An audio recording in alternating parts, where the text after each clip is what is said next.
Pregnancy शुरू होते ही ज्यादातर लेडीज आगे की चिंता ज्यादा करती है, यानी कि एंड रिजल्ट क्या होगा ये सब ज्यादा सोचती हैं। जैसे फॉर एग्जांपल लड़का होगा या लड़की, नॉर्मल डिलीवरी होगी या सिजेरियन होगा, मेरा वेट कितना बढ़ जाएगा, मैं वापस पतली हो पाऊंगी कि नहीं, बच्चे का वजन कितना होगा, बच्चे की ग्रोथ कैसी होगी। लेकिन छोटी छोटी कुछ चीजें ऐसी होती है जो आप इग्नोर कर जाते हैं। ये छोटी छोटी गलतियां आगे जाके बड़ी हो जाती है और बाद में जब प्रॉब्लम होती है तो लगता है काश पहले इसका ध्यान दिया होता। मैं हूँ doctor Sonal Parihar, trained gynaecologist from BHU Varanasi and London. सबसे बड़ी जो गलती मैं देख रही हूँ, इतने सालों से मैं प्रैक्टिस कर रही हूँ, छोटी छोटी जो आपके सिम्टम्स होते हैं उसको हर बार इग्नोर नहीं करना होता। जैसे फॉर एग्जांपल चक्कर आना नॉर्मल है, हल्का सा पेट दर्द होना नॉर्मल है, व्हाइट डिस्चार्ज मैंने कितनी बार बताया प्रेगनेंसी में नॉर्मल है क्योंकि थोड़ा ज्यादा आता है, सरफेस एरिया बढ़ जाता है, ब्लड सप्लाई बढ़ जाती है। पर हर चीज को ये सोच के कि ये तो नॉर्मल है, इसको इग्नोर करना कि चलो मेरी बहन को भी यही हुआ था, मेरी पड़ोसी को भी, मेरी दोस्त को भी यही हुआ था। सबकी बॉडी अलग होती है। आपको चक्कर ज्यादा आ रहा है, अगर आपको डॉक्टर से ग्रीन सिग्नल मिल गया कि सब कुछ नॉर्मल है, बीपी नॉर्मल है, सिर्फ बीपी लो हो रहा है आपका, इस वजह से चक्कर आ रहा है, तो फाइन, कोई दिक्कत नहीं है। व्हाइट डिस्चार्ज में डॉक्टर से चेक करा लो कि भाई कोई इन्फेक्शन तो नहीं है, फंगल इन्फेक्शन तो नहीं है।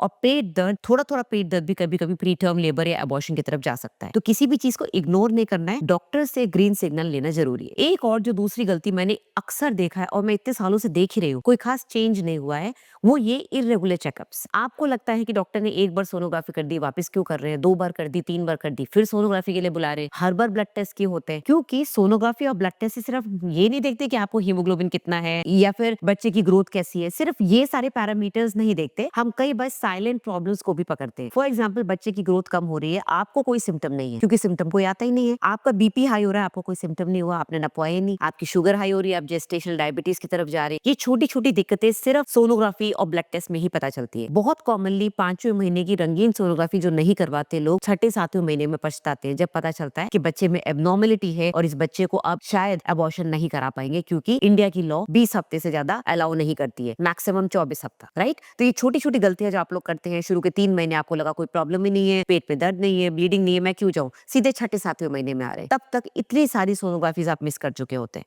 Double marker, quadruple marker, anti scan, इन सब की वैल्यू अब आपको पता होगी क्योंकि इतने सालों से आप मेरे को सुन रहे हो, बाकी डॉक्टर्स को सुन रहे हो। तो ये सारी चीजें इग्नोर नहीं करनी है क्योंकि आगे जाके जब ये प्रॉब्लम पकड़ में आती है तो प्रॉब्लम इतनी बढ़ चुकी होती है तो हम कुछ नहीं कर सकते। तीसरी गलती जो कि मैंने इतनी ज्यादा नहीं देखी अपनी प्रैक्टिस में, क्योंकि मैं राजस्थान में रहती हूँ, राजस्थान में लोग डाइट का बहुत ध्यान रखते हैं, बट मुझे लगता है कुछ ज्यादा ही ध्यान रखते हैं, ओवर ईटिंग की तरफ ज्यादा चले जाते हैं। क्योंकि प्रेग्नेंट है तो उसको घी भी खिला रहे हैं, केसर भी खिला रहे हैं, खूब भर भर के खाना दे रहे हैं, जिससे उनको लगता है कि बच्चे का वेट बढ़ेगा, बच्चे का रंग साफ होगा। तो ओवर ईटिंग, अंडर ईटिंग दोनों ही बहुत खराब है। अंडर ईटिंग रूरल पॉपुलेशन में ज्यादा है, जिनके पास ऑब्वियसली ज्यादा फैसिलिटीज नहीं है, पैसे नहीं है, न्यूट्रिशन उनका पुअर है, और कुछ लोग सिर्फ क्रेविंग्स पे जीते हैं कि जिस चीज की क्रेविंग आई उसको खा रहे हैं। इससे क्या होगा, आपको हेल्थ प्रॉब्लम्स होंगी।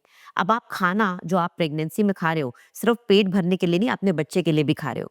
उसके दिमाग, उसकी बॉडी, उसकी स्पाइन, उसका नर्वस सिस्टम, उसके सारे सिस्टम्स आपके न्यूट्रिशन से डेवलप हो रहे हैं। आप ही उसको खाना दे रहे हो, आप जो खाओगे उसके हिसाब से बच्चा डेवलप होगा। तो अगर आप ज्यादा खाओगे तो बच्चा भी ओबीज होगा, आपको भी डायबिटीज होगी। अगर आप गलत खाओगे तो उसको डेफिनेटली आपको डाइजेस्टिव प्रॉब्लम्स होंगी।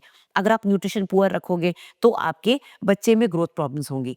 प्रोटीन की कमी, आयरन की कमी, कैल्शियम की कमी, पानी की कमी, ये सारी चीजें एकदम से नहीं पता चलती। धीरे धीरे बच्चे की ग्रोथ में प्रॉब्लम आती है और 9th मंथ तक आते आते आप में वीकनेस आ जाती है, डिलीवरी के समय दिक्कत आती है। आजकल के अर्बन पॉपुलेशन, आजकल की जो हसल बसल वाली लाइफ है, उसमें एक ये चौथी गलती जो मैं आपको बता रही हूँ वो काफी लेडीज अपनी लाइफ से रिलेट करेंगी। आप अपने रेस्ट और वर्क का बैलेंस नहीं बना पा रहे। आपको ये समझ में नहीं आ रहा कि आपको कितना काम करना चाहिए, कितना रेस्ट करना चाहिए। जो सीडेंटरी लेडीज हैं, जो काम नहीं करती हैं, जो अभी भी अपने इन लॉज के साथ रहती हैं, उनको ज्यादा डाइट देकर, उनको रेस्ट करवा के आप उनको ओबीज बनवा रहे हो, आप उनका वेट बढ़ा रहे हो, उनको डायबिटीज हो रही है। आजकल जो यंग लड़कियां हैं प्रेग्नेंट होने के बाद कई बार मैंने देखा है काम हम सब छोड़ के लेट जाती है कि मुझे तो चक्कर आ रहा है, वो भी सही नहीं है।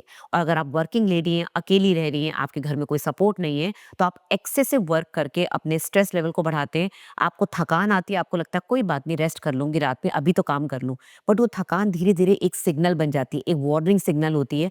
आगे जाके ग्रोथ प्रॉब्लम्स, आपके अंदर थकान, आपके अंदर डेफिशिएंसीज विटामिन की, कैल्शियम की, आयरन की, साथ में प्री टर्म लेबर की तरफ आपको धकेलती है। तो आपको एक प्रॉपर बैलेंस बनाना है। आपकी मेंटल थकान ना हो, स्ट्रेस लेवल ना बढ़े, आपकी फिजिकल थकान ना हो, आप उतना ही काम करो जो कि आपकी बॉडी को सूट करे और आपका खाना डाइजेस्ट होता रहे और आप थकान बिल्कुल फील ना करो। एक और इम्पोर्टेंट गलती, मेडिसिन को बिना पूछे कुछ भी देख के इंटरनेट पे, गूगल पे पढ़ के या किसी से पूछ के ले लेना।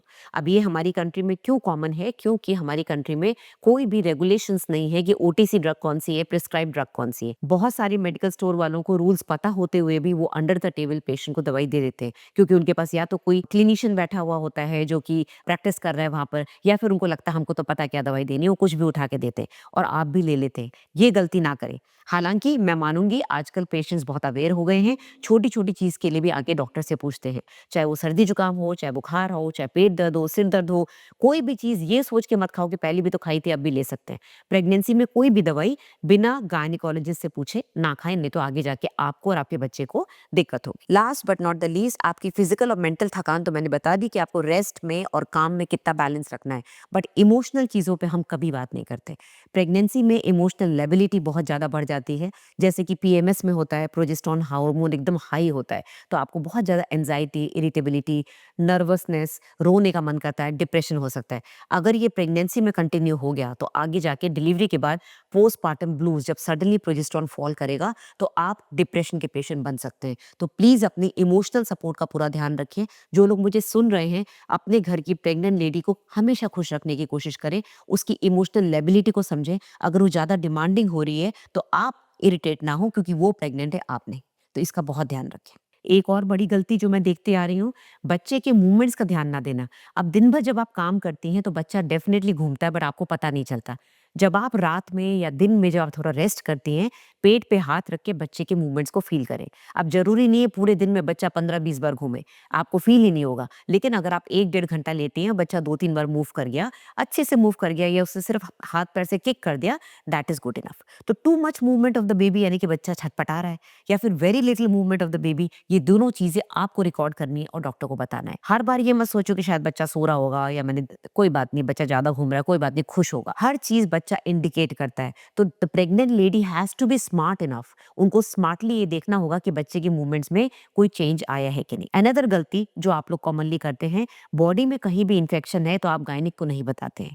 आपकी यूरिन का इन्फेक्शन, आपकी विजाइना का इन्फेक्शन, आपकी किसी स्किन डिजीज का इन्फेक्शन आपके थ्रू वहां से ट्रैवल करके यूट्रस के अंदर जा सकता है, जो कि प्री टर्म लेबर करा सकता है, बच्चे को प्रॉब्लम कर सकता है। तो ये सारी इन्फेक्शन टेस्टिंग हालांकि हम लोग जब आप आते हैं तो बुकिंग टेस्ट में करते हैं, जैसे सिफिलिस की टेस्टिंग, एचआईवी, एचबीएसएजी, एचसीवी सब करते हैं। पर अगर और कोई इन्फेक्शन आपको हो गया है तो उसको छुपाए ना, शर्म के मारे ना छुपाए। अगर आपको विजाइनल डिस्चार्ज आ रहा है, फटे हुए दूध जैसा, दही जैसा डिस्चार्ज है, इचिंग है, बर्निंग है, या स्किन में कहीं आपको लगता है कि टीनिया सोलियम यानी कि रिंग वर्म जैसा लग रहा है, जैसे दाद बोलते हैं उसको, ये सारी चीजें यूट्रस में जाके बच्चे को दिक्कत कर सकती हैं। तो किसी भी इन्फेक्शन को इग्नोर ना करें, भले वो दांतों का इन्फेक्शन हो तो भी गायनिक को जाके दिखाएं। कई बार रीति रिवाज, सोशल प्रेशर, रिलेटिव्स का प्रेशर, उसमें आके आप ट्रैवलिंग भी करते हो, शादियों में भी जाते हो, थोड़ा बहुत नाच भी लेते हो, नहीं भी नाचोगे तो भी शादी का प्रेशर बहुत होता है। इतने सब कपड़े वपड़े पहन के इतना काम करना, इतनी थकान हो जाती है, टाइम से खाना नहीं खा पाते हो, फिर बहुत सारे फास्ट आते हैं, करवा चौथ आता है, तीज आती है, पता नहीं कितनी सारी फास्टिंग होती है। प्रेग्नेंट लेडी को ये बताया जाता है, अरे हमें भी तो प्रेगनेंसी हुई थी, हमने तो 8-10 बच्चे पैदा करे।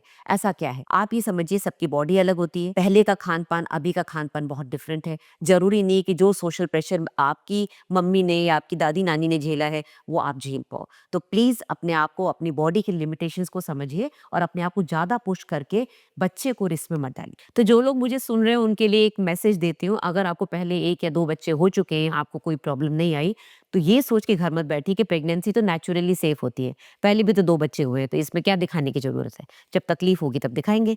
ऐसी गलती ना करें। हर बच्चा अलग होता है। 9 महीने की जर्नी हर बच्चे की अलग होती है और वो उसकी नींव बनाती है कि वो बच्चा आगे जाके क्या करेगा, आपको डिलीवरी में कितनी दिक्कत आएगी, बच्चे की ग्रोथ, बच्चे का मेंटल डेवलपमेंट सब आप पे डिपेंड करता है। तो इग्नोर ना करें। अपनी छोटी-छोटी वार्निंग सिग्नल्स जो बॉडी देती है, उसको समझिए, अच्छे से न्यूट्रिशन लीजिए, रेगुलर चेकअप्स कराइए, बॉडी की हाइजीन का ध्यान रखिए, स्ट्रेस ना ले ज़्यादा, अपने रेस्ट और काम को बैलेंस में रखें और सबसे ज़्यादा प्रायोरिटी आप अपने आप को दें। अपना न्यूट्रिशन पहले, परिवार का बाद में, क्योंकि प्रेगनेंसी में अवेयरनेस बहुत ज़रूरी है। छोटी सी छोटी गलती भी बड़ी कीमत मांग सकती है। इसी तरह से प्रेगनेंसी रिलेटेड ऑथेंटिक इन्फॉर्मेशन के लिए आप मेरे चैनल को सब्सक्राइब करिए। मेरे से डायरेक्ट कंसल्टेशन करने के लिए वीडियो कॉल या वॉइस कॉल पे आप इस नंबर पे व्हाट्सएप करें तो आपको मेरी सेक्रेटरी आंसर दे देगी, इस पे कॉल ना करें। या फिर आप मेरी वेबसाइट पे जाके अगर पेमेंट करते हैं कंसल्ट डॉक्टर सोनल पे, तो उसका स्क्रीनशॉट लेके इस नंबर पे भेज दें। Thank you very much.